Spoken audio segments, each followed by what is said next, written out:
Hello everyone and welcome back to another episode of Monster vs. Monster here on the D&D CR Exposed YouTube channel.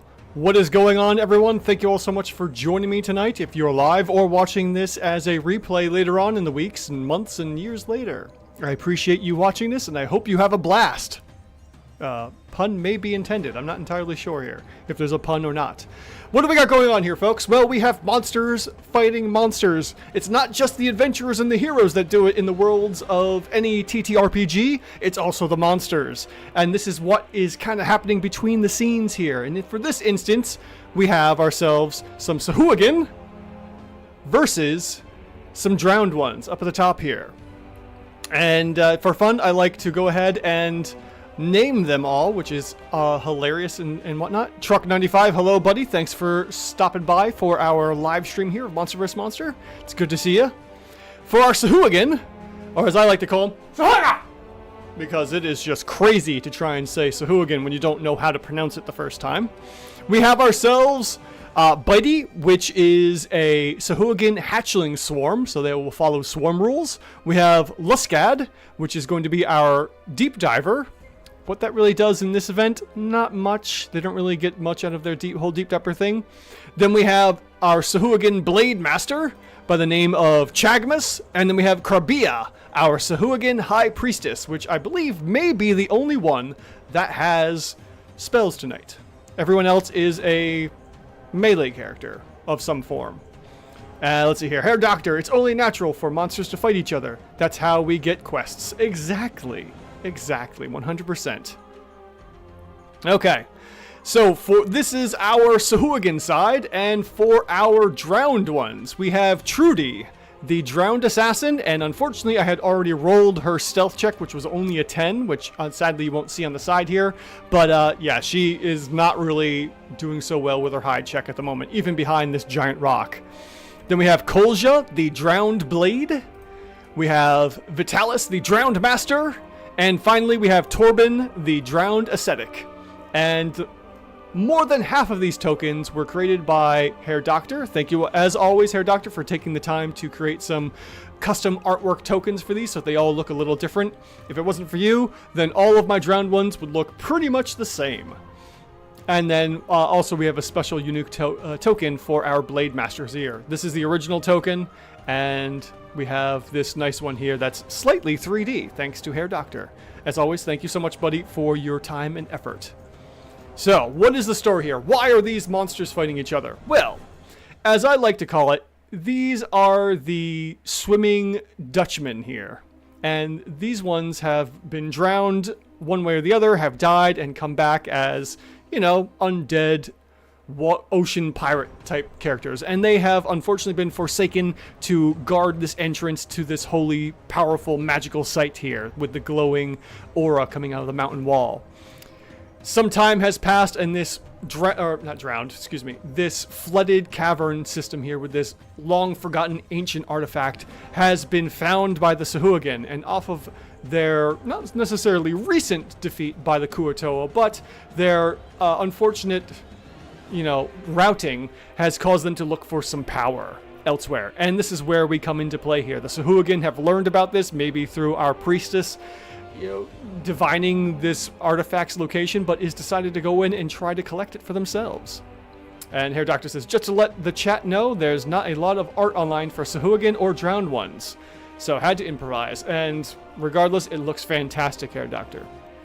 So, these are our monsters, this is the backstory, and now we shall jump into game time. Let's go ahead and begin combat here and start this battle off. Alright, combat has been started, and let's go ahead and roll our initiatives. Here come the D20s, and with a little bit of lagging, we have a whole bunch here. And first to go is Trudy on the drowned one side, followed by Chagmus, Vitalis, Luskad, Bitey, Torben, Krabia, and lastly, Kolja. And with that, let us begin with round one and Trudy, who is our assassin. So let's take a look at what our drowned assassin here has to offer. And she has features of a hand crossbow, a dagger, multi-attack, which means the drowned assassin makes 2 hand crossbow attacks or 2 dagger attacks, and then can take the dash, disengage, or hide action, which is pretty bonkers when you look at it that way.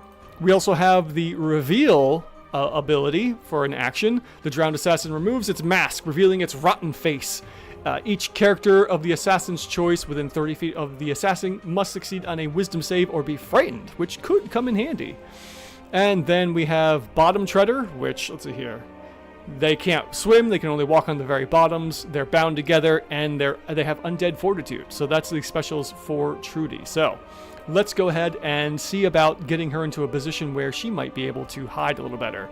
So Trudy is going to go ahead and move 30 feet. Let's see here. That's 30 feet to there. We'll say she'll stop right over here and try to hide against the walls here. So let's see what kind of skill check we will get for her stealth, since she didn't really hide that well the first time. Not the orcs again.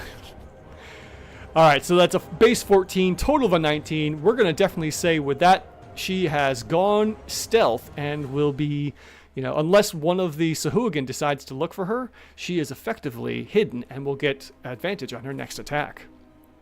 Alright, so that is Trudy's turn. She's moved and done an action to hide. We now move on to Chagmas. Actually, let me go back real quick. Yes, here we go. Trudy can have the hide action applied. There we go. Now we know she's hidden. Up next we have Chagmas. And Chagmas here, why is Chagmas invisible? Did they all go invisible for some weird reason? I think I still had everyone selected. Yes, I had everyone selected still. Oh, mistakes. At least it's not like 800 legendary creatures like it was last week. Oh, last week was bonkers with the amount of stuff I had to keep reminding myself of what to do. Okay. Our Blademaster here. No legendary actions, nothing special on this page. Let's take a look at the features. We have the Wave Clutter Blade, which we've seen before. We've used the Blademaster. We got a bite, we have a claws, we have a multi-attack of 3 attacks, one with its blade, or attack with its, let's see here. Excuse me, 3 attacks with its Wave Cutter Blade, or attack with its bite and with its 2 claws. That's if we lose the Wave Cutter Blade. Then we have Blood Frenzy, so anytime the monster doesn't have full hit points, we will get advantage. Limited Amphibiousness and Shark Telepathy. Oh no, it looks like our battle map layer actions have gone even split, which means we might have to go completely random for this one if we don't get another vote on the poll, which I have not closed off just yet. We also have Shark Telepathy, which I'm not worried about in this instance because it will throw the CRs off, which is a CR of 18. Let's see here. Dalton Breeze, hello! From my experience with Sahuagins, I'd say they have the advantage in this fight. Probably, but we still have Undead Fortitude to deal with as well. Since no one, well, except maybe Kirbia having holy damage, that might become a big factor here. And name will be taken. Hello! How are you as well? Okay, so this is our Sahuagin Blademaster. He's going to go ahead and, first of all, let's take a look at his intelligence. With an intelligence of 12, he does have some basic tactics, so he will probably move up his full complement of 40 feet swimming, since we are underwater, and then go into a defensive posture somewhere. So let's go ahead and have him go 10 feet to here, make a mad dash over to the rocks here in case there's any kind of, you know, ranged attacks, and then go into a defensive posture here. So we'll go on dodge. Alright, so there's Chagmas's turn as he comes over to right to the side and gets up close and personal with that rock to give a little bit of cover. Let's see here. Wait, why isn't random an option in the first place? That just sounds fun. Oh god, having them all come up as possibilities. You know, with a 33% chance of all 3 of those, maybe we'll do that then. If the tie dice rolls for an effect, yes. If it's tied, we'll take a look at it there. We'll do randoms each round if it continues to be tied. And we'll go from there. Okay. So let's go ahead and move on to Vitalis. Let's see what Vitalis has to offer here. Again, nothing special on the attributes page, but we do have the features of a greatsword, which is going to be pretty handy with some cold damage tied to it, and a constitution saving throw or contract blue rot. Interesting. We'll have to take a look at that later on. We have Life Draining Tentacle, which will obviously drain some life. And then we have a multi-attack of 2 attacks, one with a greatsword and one with its tentacles. Then we have Necrotic Ink. The Master discharges foul ink in front of itself in a 30-foot cone. Each creature caught in the ink makes a con save, taking necrotic damage. And a creature that fails the saving throw is blinded until the end of its next turn and contracts blue rot. Alright, so they're really pushing the blue rot for this drowned master. They have the bound together. They also have a cold aura, which is fantastic. So each creature that starts their turn within 5 feet of the master takes some cold damage. And then the creature that touches or deals it melee damage also takes an additional 5 damage. So I will really try hard to remember that one. And then Undead Fortitude again. So, being undead, they really don't care about tactics. Considering that Chagmas has just moved up, Vitalis is probably going to move. Can't make it all the way, but we'll just go right up and probably get in the way of other people and go in for the attack here. So let's see. With the attributes an intelligence of 9, which technically is average, maybe they want the suffering or their undeath to end. I'm not necessarily sure. He's a squid or what? Yeah, I don't know. It's a good question. So that is Vitalis' turn. Unfortunately, have to double move to get right up next to Chagmas, but can't attack. And then does this whole like, hey, I'm undead and I'm drowned. Yeah, can't really do anything else here, unfortunately, because everything else is in action. So that will be Vitalis' turn, and we move up to Luscad, our deep diver here. So let's take a look at see what our deep diver has to offer for the Sahuagins. Well, we have a nice big old glaive, which does some slashy damage. We have a bite, we have some claws, we have a multi-attack of 2 glaive attacks, and then we can either do that or 1 bite and 1 claw attack. We have the Light of Sekolah, and the Light of Sekolah is a deep diver pulses magical light from its lure. Any creature within 30 feet of the deep diver that can see the light must succeed on a wisdom save or be charmed until the end of the next turn. A charmed creature in this way is incapacitated as it stares at the light, which could be handy. We will give it a shot and we'll see what happens. And then let's see here. We have Blood Frenzy, which is typical. Brine Lurker. The deep diver has advantage on stealth checks made while submerged in water, so technically we could try and stealth now if we wanted to. We have limited amphibiousness, which doesn't take into effect here. Shark telepathy, we're not worried about. And the lure. Let's see about this. The deep diver can cause its lure to light up or darken at will. While the lure is lit, the deep diver sheds bright light in a 30-foot radius centered on itself and dim light for an additional 20 feet. Man, that is huge. So we will go ahead and say that for now, maybe the deep diver will go ahead and go stealth, looking for a good opportunity to attack, and may not go in for the initial attack here. Or will it? I mean, we could swim up and over to here to duck down. So let's see here. What would that be? That would be roughly about 30 feet. So we're going to go ahead and have the Luscad here, our deep diver, come in and over. Doesn't have the lure lit up just yet, and we'll try to go for a stealth check. So let's see what happens here, and if we are effectively stealthed. With a 20, we are definitely stealthed with that. So we will get advantage on anyone that doesn't notice Luscad come out for the attack on next turn, even though, you know, they may have seen him go in there. Who knows? Let's see here. Name will be taken. Hello, sir. I am drowned. Would you like to be? Exactly. Vitalis' move there. We've been trying to reach you about your life's extended warranty. Yes, they want to retire these people from life. All right, so that is Luscad's turn. They've gone ahead and hidden themselves. So let's go ahead and hit that hide so we can remember that. And then we move on to Bitey. Bitey is our swarm here. Really, really funny. Sahuagin, Hatchling Swarm. With an intelligence of 3, they've got one objective, but they do know when it's time to, you know, turn tail and swim away. So this is a school of Sahuagin hatchlings that are just all ready to bite and go in there and straight up attack. We have ourselves bites and bites at half hit points. Blood Frenzy, Seething. Let's take a look at Seething. The swarm deals 10 slashing damage to itself at the end of its turn if it did not make an attack on that turn. Oh no, that's really funny. The damage ignores resistance and cannot reduce the swarm to 0 hit points. We also have the swarm ability and water breathing. Okay, so with that, let's see how fast we can move. We can swim 40 feet. So hopefully we are within 40 feet to get Bitey attacking. Maybe someone was, you know, they were just having crustaceans and other things to feed Bitey, so that way it didn't kill itself before getting here. So we have an exact 40-foot movement speed. Bitey will go ahead and swim on up to Vitalis and start the biting. And with that, we will go ahead and with only 1 bite and no Blood Frenzy to go with, we will go ahead and make that first bite attack.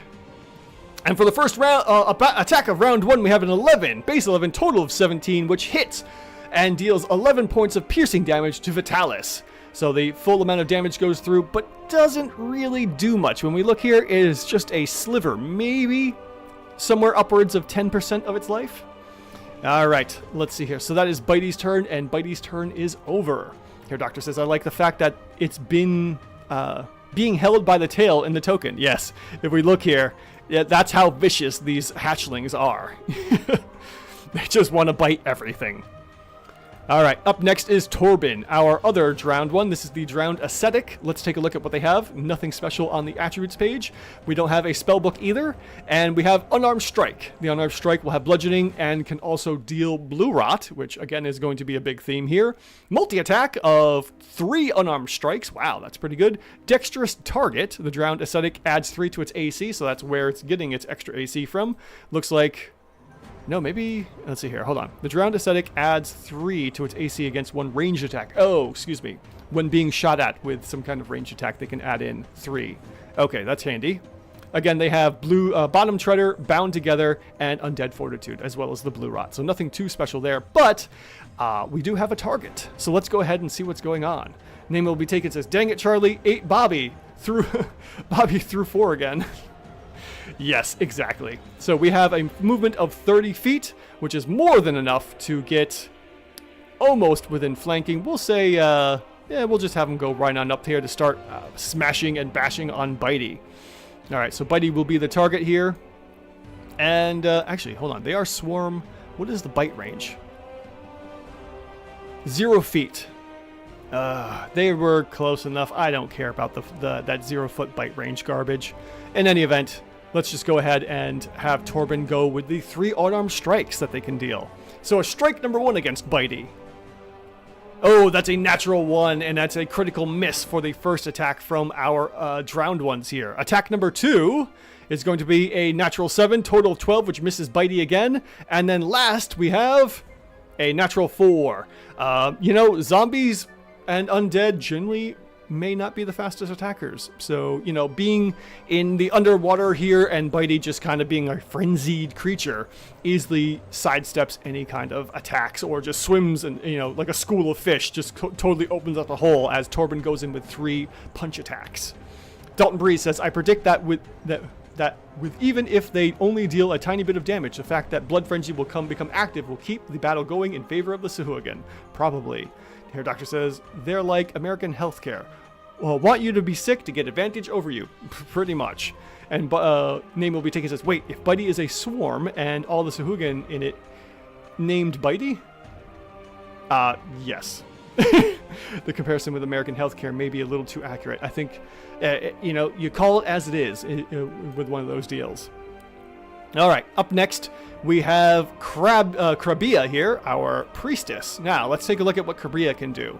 Krabia here is our High Priestess. She does have a spellbook, and we also have Toothsome Staff, which will give us a whole bunch of piercing damage. We have the Bite and the Claws like usual, a multi-attack of 2 Toothsome Staffs, if we get into, you know, melee range, which would be silly because she's our only ranged attacker, it seems. We then have Blood Frenzy, Limited Amphibiousness, Shark Telepathy, and Spellcasting. For Spellcasting, we have Guidance, Mending, Resistance, Thaumaturgy, whichever, Bless, Detect Magic, Guiding Bolt, Hold Person, Spiritual Weapon, Bestow Curse, Fear, Mass Healing Word, Tongues, and Banishment. Yes, that's a whole lot of spells. And right off the bat, Spiritual Weapon is probably going to be the number 1 to be used right now. And then anything else with that... we don't have a good ranged attack, so we'll probably just deal with the spiritual weapons since that would be our bonus action. Or we could potentially do Bless. Bless may be the better option here. Let's see here. What's the range on Bless? I can never remember the range. It should be here. Oh, there we go. 30 feet. Okay. So let's see. She needs to get 15, 20 feet up. So we'll go ahead and move 20 feet up. That will put, perfect. Put her to within range of everyone here, and she's going to go ahead and cast Bless as her main action instead, to give everyone that extra sweet Bless D4 feature here. So let's go ahead and take a look at our spells. We got Bless, and 3 creatures are going to be blessed. There we go. So with that, all of these creatures are now blessed with a D4 for their attacks and saving throws. Perfect, as we can see on the side here. So that is Krabia's turn. She's moved up 20 feet. Maybe she'll back up another 10 feet to keep that concentration protected. And that will be the end of Krabia's turn. Up lastly for the round is Kolja, our blade. The drowned blade to go next. Nothing special on our attributes page. We don't have a spellbook as well. And we have a rusted longsword, which will do slashing damage, as well as the blue rot, which is the theme. And then we have a multi-attack of 2 rusted longsword attacks, and then everything else. Nothing special for our drowned blade. Yes, they have been blessed. Bless you, my child. Okay, considering that Bitey is the closest one here, Kolja is going to go ahead and move up 30 feet. So we will go in... We'll say Kolja... Actually, let's take a look at Kolja's attributes here. Intelligence 3 and Wisdom 9. So with an average Wisdom but below average Intelligence, they're just going straight for the attack. They're not worried about looking for flanking. So, straight line, going for Bitey, and goes in for the attack since we can't see anything else at the moment that's close enough. Alright, so attack number 1 of the Rusted Longsword on Bitey is going to be a 2. For a total of 7, misses Bitey. Bitey has an AC of 14. That is pretty impressive for a swarm of, basically, piranha.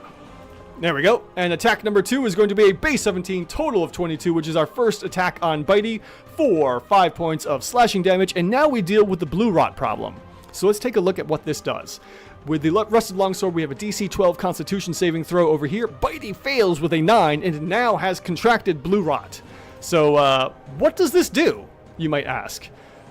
I don't know. Let's take a look here. I didn't have time to take a look at the blue rot. So, the blue rot is this.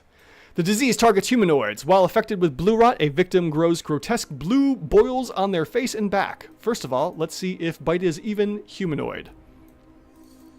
They are a tiny swarm of beasts. So, no, they cannot contract blue rot, apparently, because it only affects humanoids. So the Sahuagin should be able to contract it. Yes, they are humanoids. The swarm is not. So we will go ahead and remove anything for the blue rot here. Let's see here. Okay, so the slashing damage should not have been reduced. We'll remove that and put in the full amount. Let's see if that works.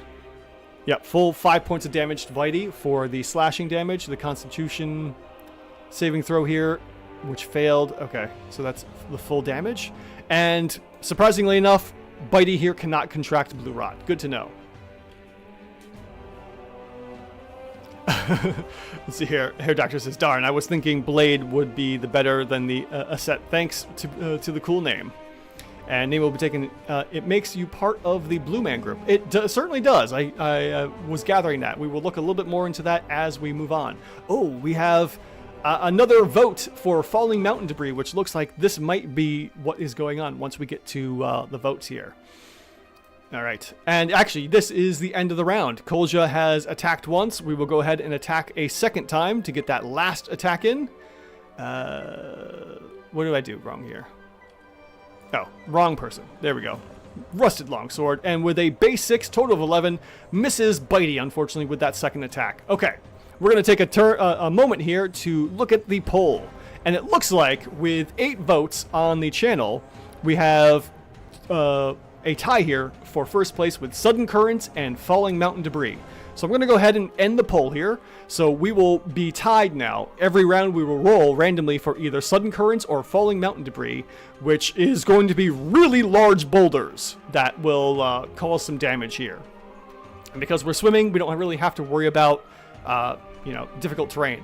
While I'm getting things ready, I'm going to throw out a new poll of high the percentage roll here for when we are rolling. How do I normally write this here? Oh yes, the third-party percentage check. Are we going high with 100% or lower? Or are we going low at 1% and higher? Oh, and I don't want that option. You guys, vote on the high or low roll, please, while I start rolling some dice here of what we are getting for our first mid-round interference. So we're going to go ahead and roll a D2. We're going to roll 1d2, and 1 will be the sudden currents, and 2 will be the falling mountain debris. And with the roll coming in, we have sudden currents for this episode, or for this in-between event here. Technically, that should have probably happened before at, like, Initiative 20, because that's when I like to do it, but we will go ahead and add that in now at the end of the combat. So I will add them to the initiative tracker, and we will update them to -1 for their lair actions. So we're now at the lair actions here, and let's see here. What do we got for votes so far? With 6 votes in, we have a clear winner for low, going 1% and higher. All right, I'm liking that. That's pretty great. We have 9 likes on the channel, which means we are looking from 1% to 10%. So anything from 1 to 10 will be the trigger that brings in the third party, which ironically enough, I don't think I have ready, but I know who it is. Yes, time to flip a coin, as name will be taken said. All right, so I'm going to go ahead and end the vote. We're going to go with the 1% here because that is the clear winner for this. And we will have one more vote here. As is the case with this channel, who's going to take the win for this one, as we are in between rounds. So we have the, how do we say here, the Ocean Bullies, the, what was it, the Swimming Dutchmen, in reference to, like, the Flying Dutchmen from Pirates of the Caribbean.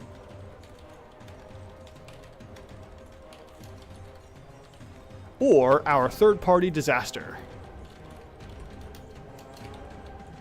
which is our dark horse.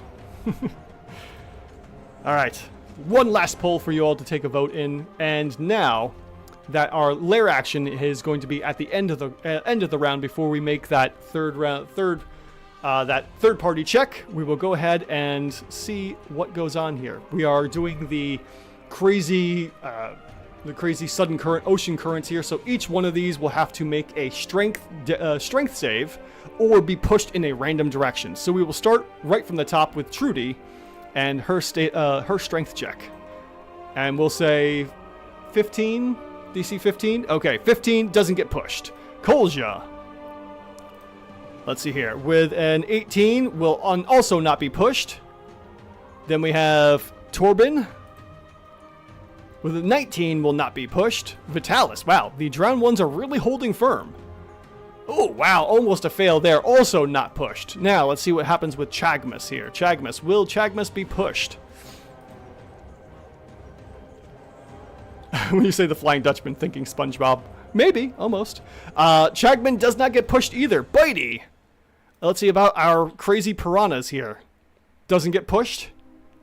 Luscad, who is currently stealthed and hiding. Oh, natural 20 for them. Yeah, no one seems to be getting affected by the currents here. No one so far.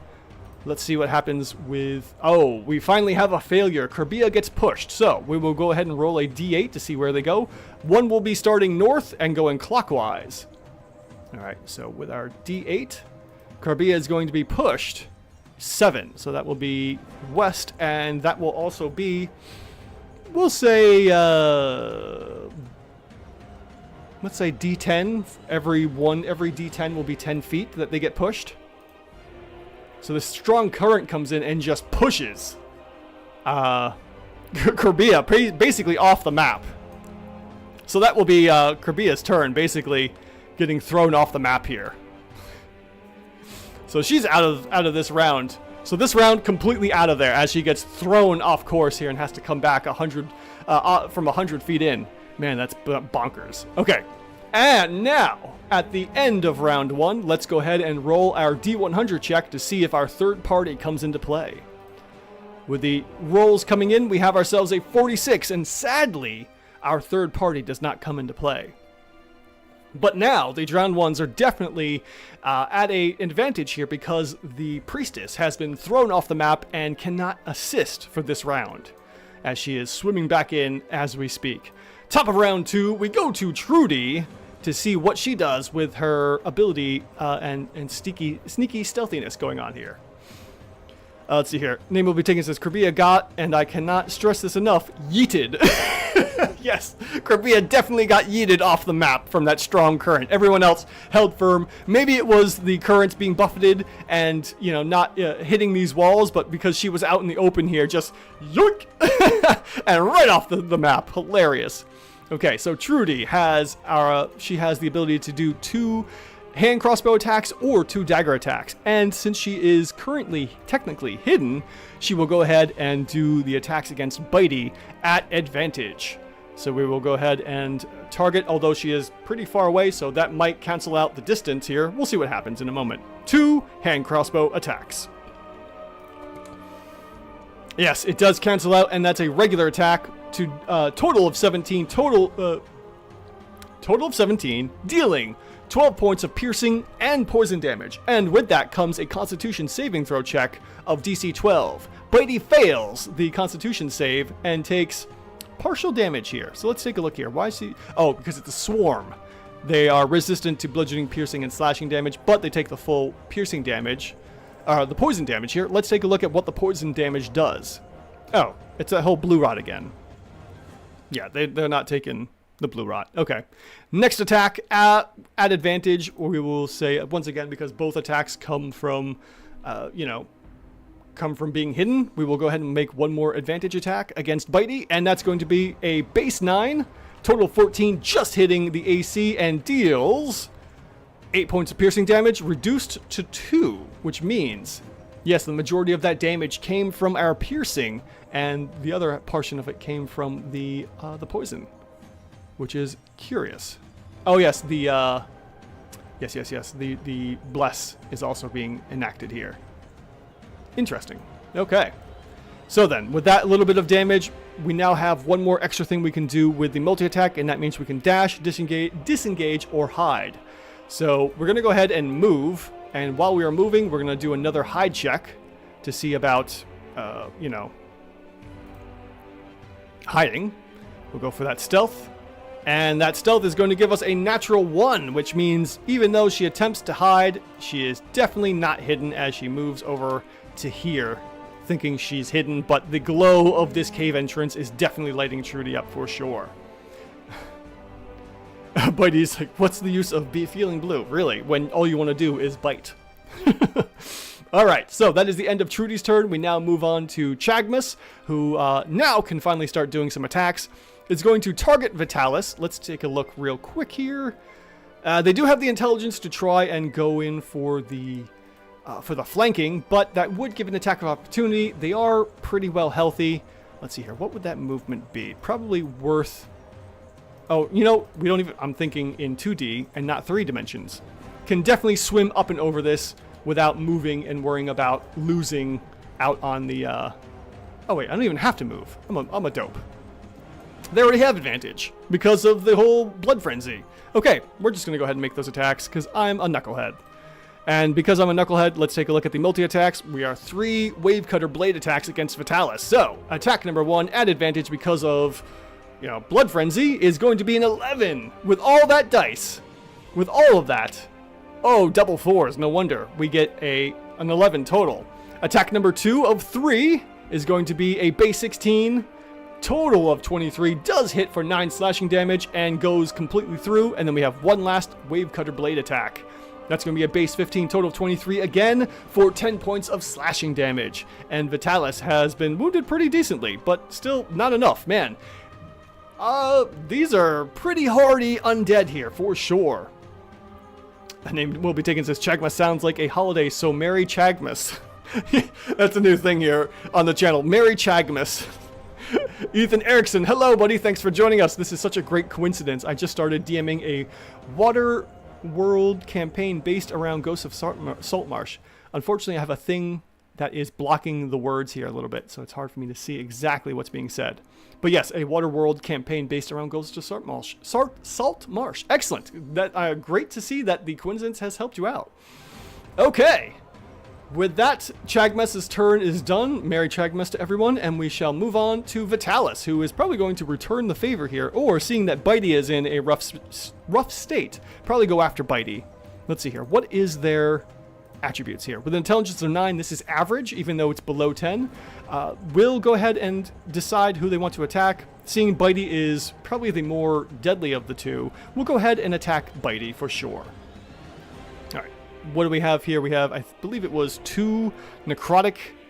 Yes, 2 necrotic greatsword and 1 with a life-draining tentacle, and then we have necrotic ink, which we could also do if we wanted to. Yeah, we'll worry about that later.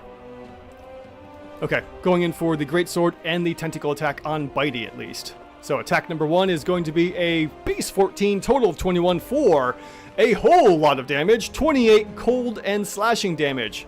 Double check something here real quick. Cold aura. Okay, so I need to take and give a couple creatures some cold damage as Chagmus attacked successfully twice against... Yes, okay, so we have to take 1 point of cold damage for being next to Vitalis, and then 2 more for attacking Vitalis. So that's going to be a total of 19 points of damage to Chagmus just for hanging out next to this one here. And then Bitey will also be dealt some damage as well. Actually, should have been dealt some damage for just moving next to Vitalis. So we'll go ahead and retroactively add that in for another 10 points of damage. And our Bitey Swarm here is not looking so hot. Not looking so hot at all. Okay, so that's Vitalis' turn with the first attack here, and then goes in for the life-draining attack. And let's see here. Let's take a look at that life-draining attack. Why did that not update? Come on, give me my thing back real quick. Oh, here we go. Oh, that's weird. All right, I'm going to have to roll this from the character sheet, apparently. Targeting Bitey. The life-draining tentacle, that's going to be a base 8, total of 15, does hit Bitey, and hits for 7 points of damage. We have ourselves a constitution save here. Bitey succeeds, and takes only a little bit of necrotic damage. Well, we have to apply the full amount of necrotic damage. And Bitey is dead. Let's take a look if anything else happens with our life-draining tentacle. Besides the constitution, which failed technically. Yeah, it's just necrotic damage, and the target dies if it's reduced to 0 maximum hit points. The target dies if this effect reduces it to 0 hit points. This reduction lasts until the target finishes a long rest. Alright, so yes, Bitey is officially dead. Let's see here. The name will be taken. Says, yes, Vitalis is really chill. You gotta be careful. He's so chill, you'll freeze to death. Point taken. Point taken indeed. As we just saw, Bitey froze to death for being next to Vitalis, our freezy, coldy, drowned one here. So that is Vitalis' turn. 2 attacks on Bitey, taking them out. We now move on to Luscad, who is next. Not knowing that Bitey has been attacked, we'll start to swim up and out. So we'll say up to out here, starts to assess the situation, and we will say, where is it going to go? Not a great spot to be at. Probably will swim over to here, finishing up the movement, and attack Kolja here. As part of the whole, like, hey, I was, hidden, and now I'm not. So we're gonna go ahead and look at the, let's see here, Light of Sakola. Yeah, he's gonna come up here, actually. Yeah, maybe he'll avoid going into this. Let's back him up just a wee bit and go in for that light thing here instead. So we will avoid giving any attacks of opportunity. Comes out of stealth, and we'll do the lure. So he can just turn his lure on, and then anything within 30 feet of him will have to deal with this Light of Sakola here. So we'll go ahead and click that, which didn't seem to do anything. Let's see here. What are the details for this? Saving throw. Yes, it's a saving throw. Charmed, Wisdom DC 11. Everything looks good here. We got no template? What's going on? Oh, I wanted to double check one more thing. Oh, yes, we have no... okay, activation targets. Individual self enemy. Enemies within 30 feet. Okay, and the range is fine. Duration, targets, charmed, action. Okay. That should be good. let's switch this up to something real quick here. This is a friendly for purposes of Luscad's ability here. Now let's see if we can get this to actually go. No. Wrong person. There we go. Here we go. Light of Luscad. 0 of 30 targets. Okay. And can I... Okay, I've got my targets maybe? Alright, in any event, this isn't working out the way it's supposed to. Why did it say 30?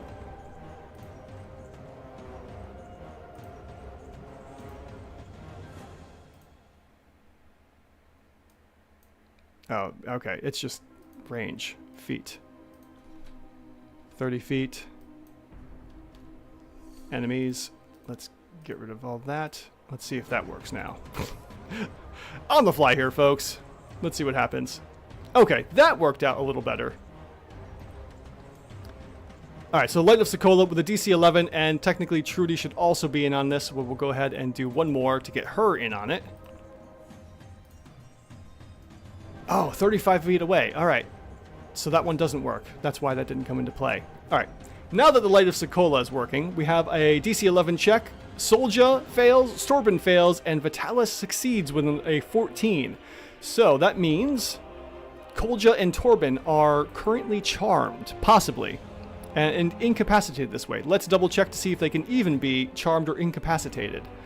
And they don't have any condition immunities except for poisoned, which is good for Luscad. Okay, so then.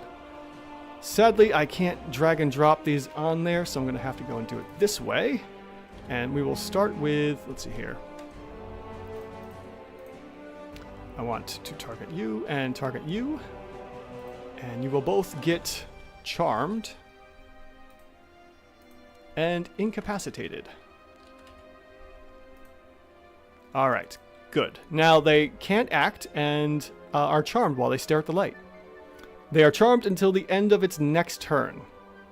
Okay, so basically Luscad may just continue doing this for the time being. At least right now he has charmed Kolja and Torben, keeping them out of the battle. So we'll see what happens next in a moment. You have a need for sleep. Won't be able to be up much longer. Ah, yes, I see it here, Doctor. Thank you so much for joining me as as much as you have so far. Luscad uses flashlight. It's super effective. It definitely is. Alright, so that's Luscad's turn. Moved in, did the old super flashlight here, and caught the attention of a couple of our undead drowned ones. We move on past Bitey because unfortunately Bitey is dead, and we get to Torben, who is charmed and incapacitated. So let's see here. And just so I know, the charm lasts until the end of its next turn. So this is the next turn, it's at the end, and becomes no longer is charmed or incapacitated. Okay, so that is Torben. We'll go ahead and do the effects. We will remove those for the time being, and that's the end of Torben's turn. We then come up to Krabia, who is using all of their action, double action, to move back in, so it would be 100 feet out. And we'll say something to the effect of like double moves to get back to here. That's Krabia's turn. And lastly, we have Kolja here. Hey, Blanky Cat, hello! Welcome aboard. You are partway through round 2, as we've had a whole bunch of stuff going on here, randomly. Okay, Kolja comes in. They are also incapacitated and charmed, so this ends at the end of their turn. They can't do anything, and that's the end of round 2. So we're going to go ahead to our lair action and roll a 1d2 to see if we have the currents whipping everyone around again. How funny would it be if Krabia gets thrown off the map again? Oh, man.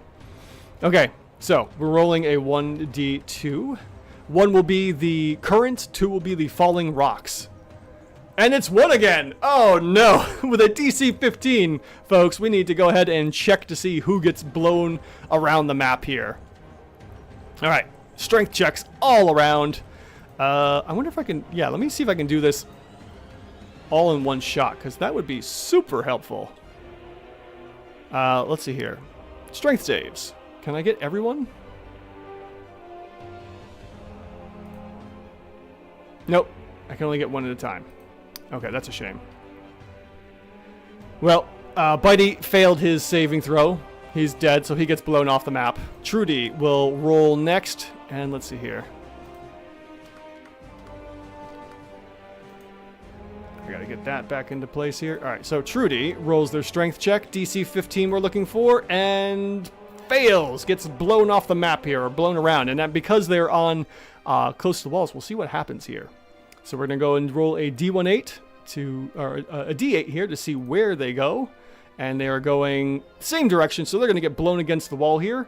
And that will be, let's see here, how far and how hard did they get moved? Ooh, that's 90 feet. All right, so they get slammed into the wall here, 30 feet. They're gonna take 2d6 points of bludgeoning damage for being hit so hard. And that will be a total of 15 points of bludgeoning damage to Trudy as she's slammed against the wall. Next is Luscad, who has to also take that DC 15 check. And that will be a natural 20 for a total of 25. They don't move. Kolja's up next. Kolja rolls a 15 and doesn't move. Torben rolls a natural 14 for a total of 15, doesn't move. Vitalis. Let's see here. Vitalis rolls a 2 and gets pushed. So let's see which way they are being moved. Yeah, it would be funny if it's this current again. Yes, exactly. Name will be taken. All right, so with a 6, that means they are getting thrown down diagonally this way. So let's see how far they get thrown. 1d10 for every 10 feet, and that's going to be 50. So they get thrown 50 feet. Oh, dear. 50 feet down this way, right next to Krabia, which is not good for Krabia, actually. Okay, so that's Vitalis. And then we have Chagmus, who is going to roll their strength check. DC 15 again. We have, a fail here. Let's see, which way are they going? And they get pushed 2, so diagonally, and they're going to get thrown right into the rock here, which sadly doesn't do anything. So we're not even going to roll damage as they, well, let's see. Let's see how strong the D10 is. 4. Okay, so they're going to get hit here, and then we'll say, and then just kind of bounces off to here, and we'll take 1d6 in bludgeoning damage. All right, so that's going to be a 1. So they take a little bit of damage. Not a whole lot. And then lastly, we have Krabia here. Let's see what happens to Krabia. With a DC 15 strength save, 17 with a 19, they don't get thrown around, which could be a bad thing for Krabia and Vitalis here, being right next to her. Okay, that is the end of round 2. We now do our D100 check to see what happens and if our third-party destroyer comes in. And with that, we are looking at a 71. With 9 likes on the channel, we were looking for a 1 to 10% chance, and unfortunately we don't hit that with a 71. We go to the top of round 3 here with Trudy, who is just recoiling from being slammed into the wall. Let's see what she does next. You can't effectively position yourself if the ocean is also your enemy. That's very true, Dalton. Very true. All right, Trudy is way out here. She's going to go ahead and see about maybe attacking Luscad, who has that blinding bright light here. So she's going to go ahead and swim and position herself up on top of the rocks here and target Luscad with 2 of her crossbow attacks. So just to verify, we have the reveal, which doesn't really matter, and then we have 2 hand crossbow or 2 dagger attacks. Let's go ahead and shoot with the hand crossbow. So that's going to be a base 11, total of 16, which hits Luscad for a total of 7 points of damage and poison. We have a successful Constitution save by Luscad for 22 and only takes the poison damage. So we don't have to worry about the blue rot, but does take the full damage. So we have to go ahead and reapply that because the game doesn't like it when you have partials going on here. So, boy, that was a lot of low damage. Oh, geez, 2-2. Yeah, okay. That's full damage. That's correct. Okay, there we go. The 7 points of damage there. And then for attack number 2, as the little crossbow arrow comes shooting out. There we go. And misses with a 7, unfortunately. That is Trudy's turn. Trudy is going to go ahead and duck back down over to here and go in for that stealth that's, moves and tries to hide once again. So we're going to go ahead and go for that stealth check to see if she hides. And with a base 6, total of 11, definitely does not hide from all the passive perceptions. Up next is Chagmus, who is been thrown around a little bit, and we'll definitely go ahead and let's see here. Where is he going to go? Well, I guess he'll just go right for the closest drowned one here and see what will happen. So he's just going to swim up and over the rocks and go after Torben. So with Vitalis gone, we don't have to worry about AoE cold damage and goes in for the attack. Chagmus can do 3 Wave Cutter Blade attacks and will attack with number 1. That's going to be a base 19, total of something here. Total of 26 to hit, and that will be 13 points of slashing damage. That's a pretty good hit for our Wave Cutter Blade against Torben. Up next is a natural 20, and that's going to be a total of 29 to hit. With double dice going on here, we have a total of 21 points of damage, and that looks like we put Torben almost into bloody territory here. Up next is the final attack, and with that we are going to have a natural 7.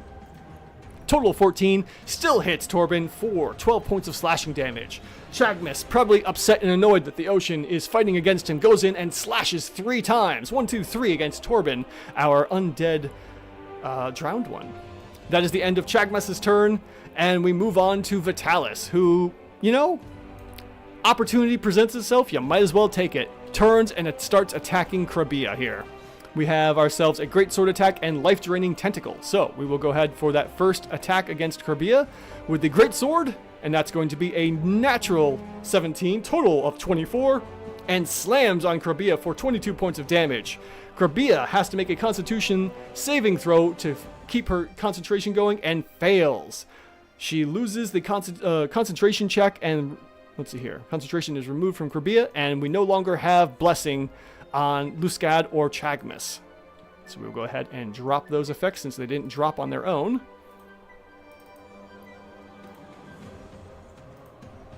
But oddly enough, the Blessing still is on Bitey.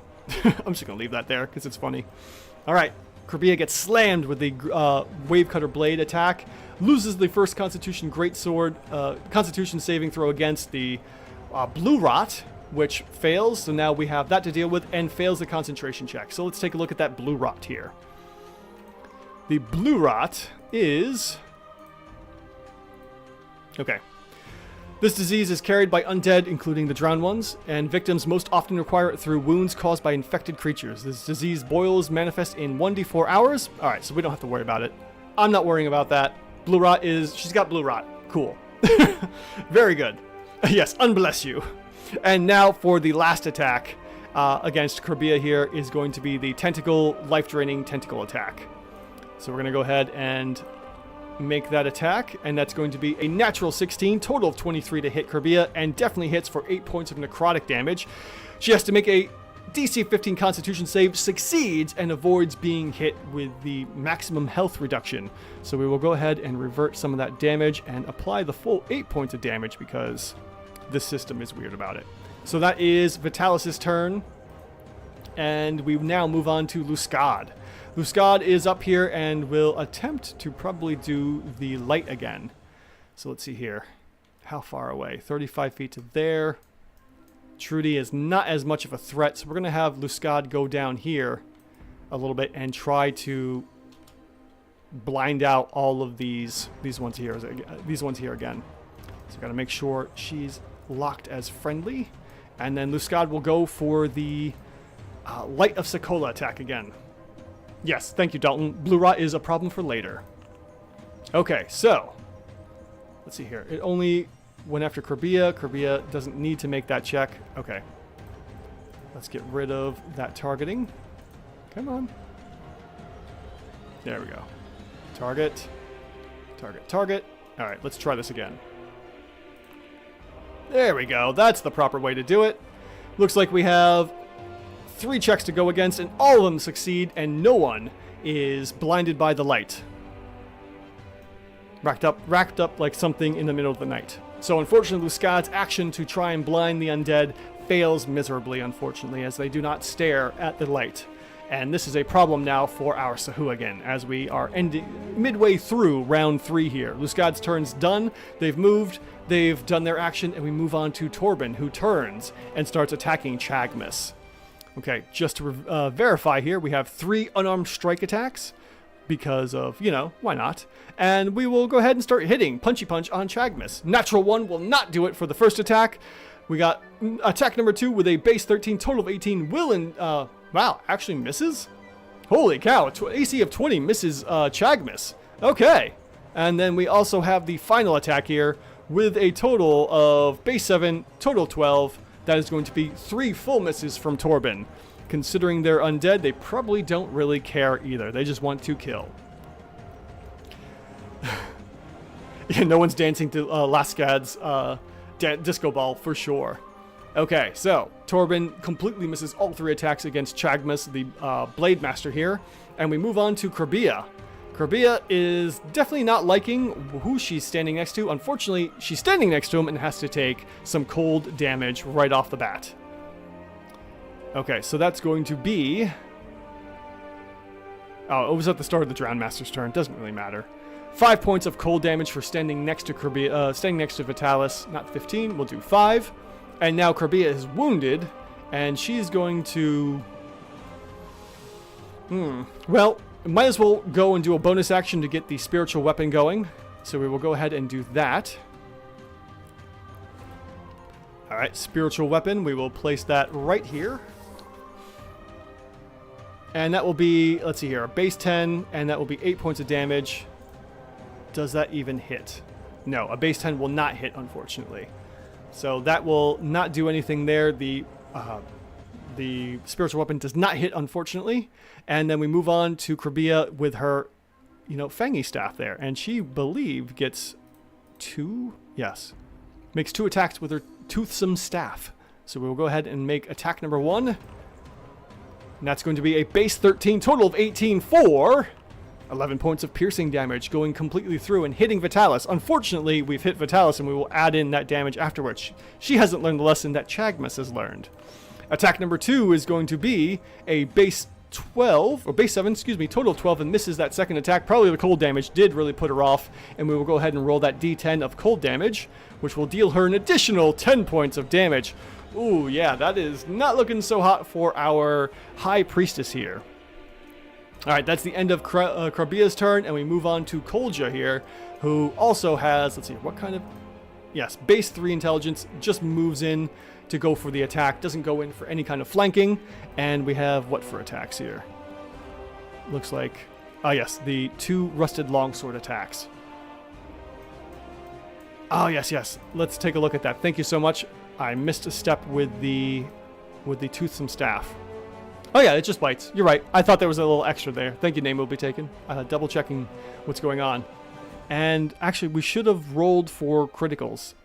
Let's see here. Real quick, we're going to roll 2 more d20s because of the blood frenzy. And that's going to be a 1 and a 12. So the 12, let's see here. Would the 12 have worked on the second hit? 12 plus 2 plus 3. Actually, that would have hit Vitalis. Yes, that definitely would have hit. So we will go ahead and roll extra damage here.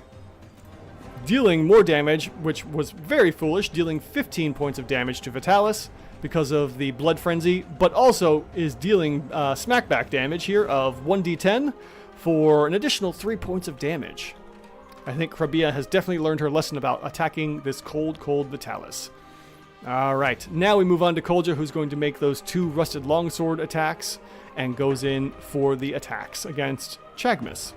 So attack number 1 is going to be a 19 for a total of 24, which does indeed hit, dealing 9 points of damage, and successfully Chagmus avoids getting the blue rot from Kolja and goes in for 1 more rusted longsword attack. Hopefully he's got his tetanus shots as well. And that's going to be a miss for our rusted longsword here. Okay.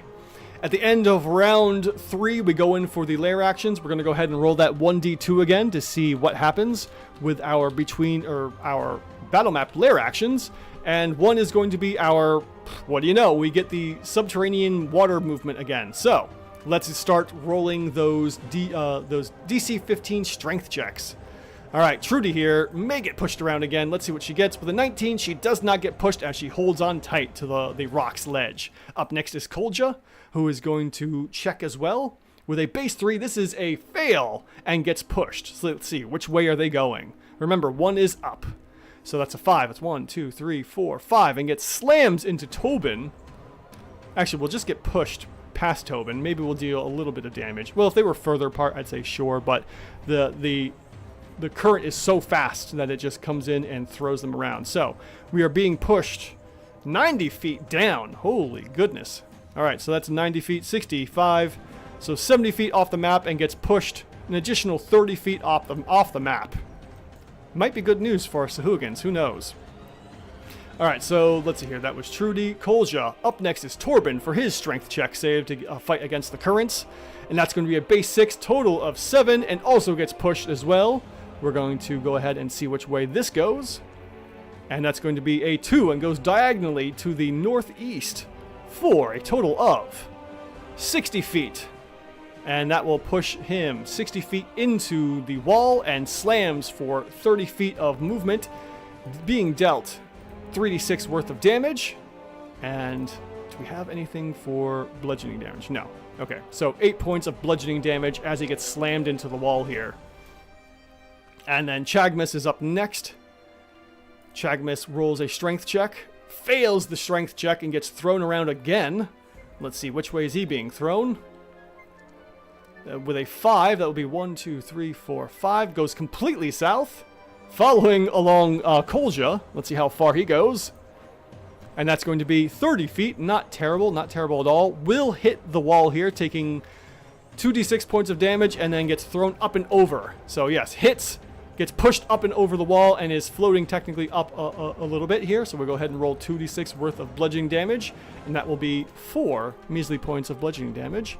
Next is Luskad, who makes a strength save as well. It's a shame I can't do these all at once.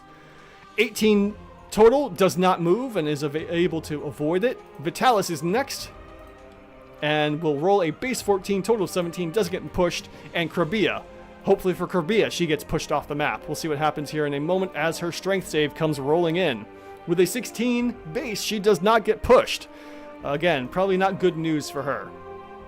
And that is the end of the lair actions for our battle map, where the combatants don't have any kind of precedence.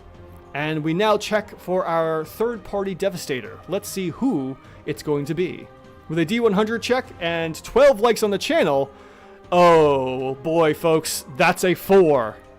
That means our third-party Devastator comes in, and I'm going to need a few more moments here. Give me a moment, people, as I pull in our combatant, which I don't believe is in and ready.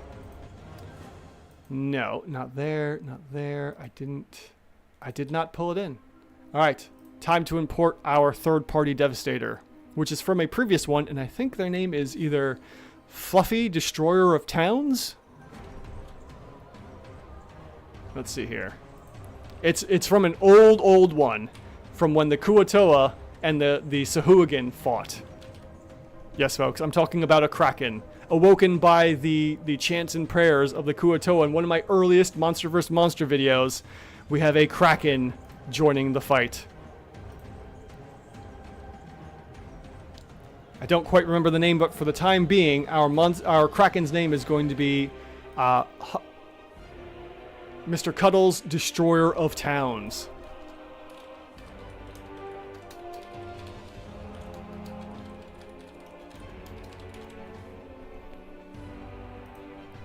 And with that, a great massive shadow appears over top of the battlefield, and a massive Kraken comes in to start attacking.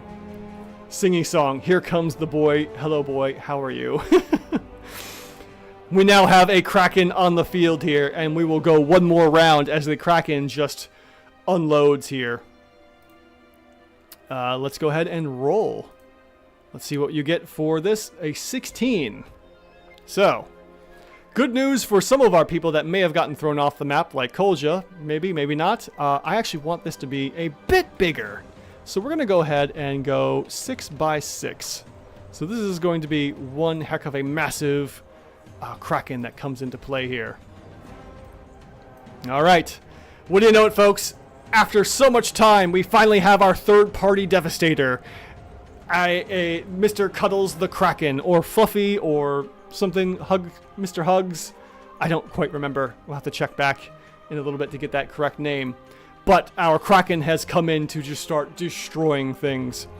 With that, we go to the top of round 4, and Trudy is up to go first, seeing that a Kraken has entered the battlefield. Let's take a look at the attributes here. Wisdom and Intelligence 9. She makes a couple whistles in the water and calls for a retreat and starts to exit as she calls in the other ones. Moves for the door and exits back into the cave. She is off the battle map for the top of round 4. Chagmus, who is up here and probably concerned about what to do next, looks at Kerbia for guidance. Kerbia has been dealing with Vitalis and is concerned, but knows better than to stick around for too long, and is going to start swimming off the battle map, reconnecting, and leaves the battlefield for shore.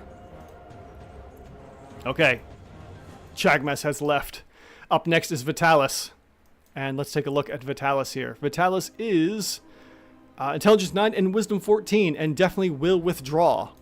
Confused and startled by the approach of a giant, massive Kraken, gargantuan Kraken, Vitalis is going to also exit back into the cavern systems here, and with only a 30 foot of movement, begins moving. Krabia is going to go ahead and avoid the attack of opportunity, and will just go ahead and move. Although Luscad, not knowing any better, will go ahead and make that attack of opportunity. Where am I here? There we go. Luscad's going to go for the attack of opportunity, and is dealt 16 base 16 to hit, total of 20, 14 points of slashing damage, and hits Vitalis pretty good, but is dealt D10's worth of cold damage, and only takes a little bit of cold damage. And then Vitalis continues moving on, so that was 5, 10, 15, 30 feet to there, and then moves up another 30 feet to try and get away from the Kraken. Up next is Luscad, who is also taking a moment to realize they are completely outmatched, and double moves off the map as well. For 80 feet of movement, he is gone and moving off the map as well, going to save his own life. Up next is Mr. Cuddles, Destroyer of Towns. Let's take a look at Mr. Cuddles here. What do we have? Well, we have Bites, we have Tentacles, we have a multi-attack, we have Fling, Lightning Storm, and, a whole bunch of other things that could happen. We could have been doing some Lightning Storms, which would have been hilarious for legendary actions. But, just got in here and was getting their grounds to kind of decide what's going on. Let's see here. Multi-attack. We have 3 tentacle attacks, and each of which can be replaced with 1 fling, or we can do a bite. So we're going to go ahead and make that tentacle attack. What is the range on that? Let's see here. Why is nothing switching over? That's really obnoxious. The bite's there. Huh. I don't know why that's not working. This should switch. Maybe there was an update that I'm not seeing. The bite to that? Okay. So the tentacle is going to be a total of 30 feet. Holy goodness. Okay. So we have a 30-foot range for our tentacles. And we might be able to grab... Let's see here. Can we grab... That's 60 feet. Yeah, Kraken's just going to kind of swim on up a bit. Probably swim up to here. And definitely tentacle attacks all 3 of these that are still on the map here. So, tentacle attack number 1 against Krabia is going to be, let's see here, natural 3, total of 20. Wow, total of 20 off of 3. Does hit Krabia, hits for 17 points of bludgeoning damage, and is restrained. I'll go ahead and add that in a moment. We then switch to Vitalis, who is being attacked with a tentacle. 4 base, total of 21, also hits for 21, dealing full damage of bludgeoning damage here, and is now restrained Vitalis. And then, let's see, can we get the 3rd tentacle attack here? It looks like we can with a base 18. This is not a ranged attack, technically. Total of 35 to hit, 21 points of bludgeoning damage. Torben is dead on the drowned one side, and the other 2 have been restrained. I'm just going to say it now here, folks, that this is the end for this match here. The drowned ones technically have lost. The Sahuagin have technically lost. Our winner for tonight is the third-party Devastator, as Mr. Cuddles, the Destroyer of Towns, has come in and just completely taken this game by storm and destroyed it. We have our winner for tonight, folks. Whoever voted for the third-party disaster, you were correct here as I end the poll with the third party Kraken winning tonight's match of Monster vs. Monster. What an absolute crazy turn of events here, folks. This happens only so often, and I'm so glad that you all here could join me. Thank you so much for being here for this obscene turn of events, as I'm going to say it now, F in chat for Krabia and Vitalis, as they are just consumed by Mr. Cuddles, and then Mr. Cuddles will attempt to try and get Trudy, or maybe even track down the other Sahuagin that were gone. Who knows what happens, folks? All we know is that this game ends with the Kraken victory. Thank you all so much for being here tonight. This has been a blast. Let's see here. I thought Mr. Cuddles was out making Howie clones. Who knows what they're doing? All we know is that somewhere in this ocean, this happy boy has shown back up. We'll have to take a look to get the correct name from the previous video, but yeah, this was tonight's third-party Devastator, and really just threw it all out. Thank you. Yes, very lucky to have been here for the third-party Devastator, Blanky Cat. Thank you all so much. So, now that this has succeeded in the end of the match with our third party winning, it's time to go ahead and take care of the business. The virtual tabletop of choice is Foundry. It is a one-time purchase. It is not a service like all other tabletops that you could potentially be playing with, except for maybe Owlbear Rodeo. They're also free, but they don't have as much versatility as Foundry has. So Foundry is my tabletop of choice. Pay for it once and it pays off. It pays itself off within 3 to 6 months compared to other virtual tabletops like the Fantasy Grounds, Roll20, and some of the other up-and-coming ones that are in the area. The music tonight is by RPG Music Maker, and this song was Chants of the Abyss. I thought it very appropriate for tonight's events, being in the ocean. The battle map is by, I believe, Moonlight Maps. Let me double-check that real quick to make sure I give credit to where credit is due. Battle map is, let's see here. Nope, battle map is by Neutral Party apparently, or maybe I didn't update it correctly. I can't remember who this is from. I want to say it's Moonlight Maps, but it may also be Neutral Party. Okay, and then most of the names were by FantasyNameGenerator.com, and the majority of the tokens were created by, the tokens themselves were put together for the 3D effect by Hair Doctor. Thank you so much again, Hair Doctor, for the efforts of helping me out. The artwork themselves are all pretty much Dungeons & Dragons owned, so they belong to them. I do not own any of the artwork for any of these monsters. And that is the business tonight, folks. Thank you all so much for joining me. This has been a blast, and finally we get to see a third-party Devastator come in to wreck the battle, just for the fun of it. And those that have liked the channel, or liked the video, and helped bring this into play, thank you so much. It's been a blast. And this is me, Andrew, for the D&D CR Exposed YouTube channel, asking the age-old question, are your encounters even rated? Thank you all so much for joining me tonight, folks, and I will hopefully see you all tomorrow for our continued adventures in the Pathfinder 2nd Edition adventure path of Abomination Vaults. Thanks again, and have a great rest of your day, wherever you are in the world. Take care, folks.